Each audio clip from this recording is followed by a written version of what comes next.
Bitcoin ने अभी अपना ही एक हिस्सा अलग होते, 2 ब्लॉक चलते और फिर रुकते हुए देखा।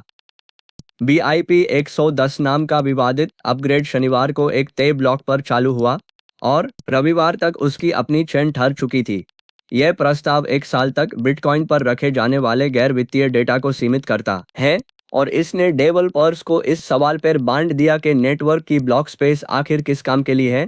यह अनिवार्य सिग्नलिंग में 3% से कम माइनिंग ताकत के समर्थन के साथ पहुंचा, यानी खुद को लागू करने का रास्ता लगभग बचा ही नहीं। बदलाव लागू करने वाली शाखा ने 2 ब्लॉक बनाए और फिर चुप हो गई। पूरी माइनिंग कठिनाई पर अटकी रही जबकि मुख्य नेटवर्क आगे निकलता गया। समर्थक अब एक अल्पमत चेन पर रह गए हैं और दोनों के बीच फासला बढ़ता जा रहा है। एक डेवलपर ने चेताया कि इस फोर्क से निकले सिक्के बेचने वालों को असली बिटकॉइन गंवाना पड़ सकता है।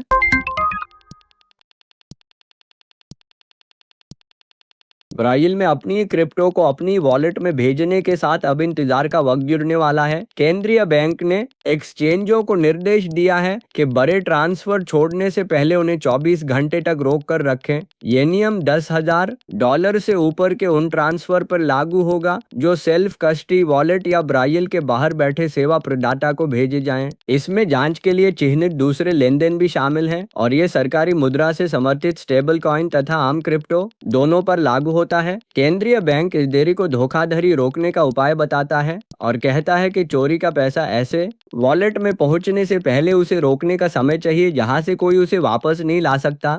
नियम 1 जनवरी 2027 से लागू होंगे, जिससे एक्सचेंजों को लगभग 17 महीने मिलेंगे।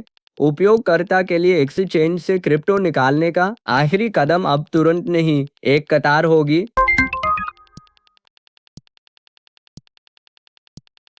इस हफ्ते $1 अरब बिटकॉइन फंडों में आए और एक विश्लेषक इसकी वजह एक हैक हुए हार्डवेयर वॉलेट को मानता है।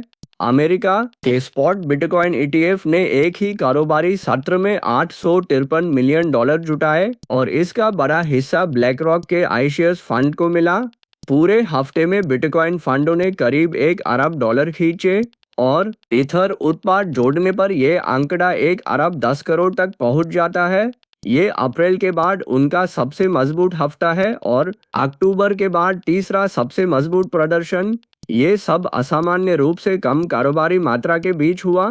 ब्लूमबर्ग के विश्लेषक एरिक बाल्चुनास ने इस सिलसिले को कोल्ड कार्ड वॉलेट की खामी से जोड़ा और कहा कि हमला सामने आने के बाद से कई बिटकॉइन फंडों में हर दिन पैसा आ रहा है। अभी सब्सक्राइब करें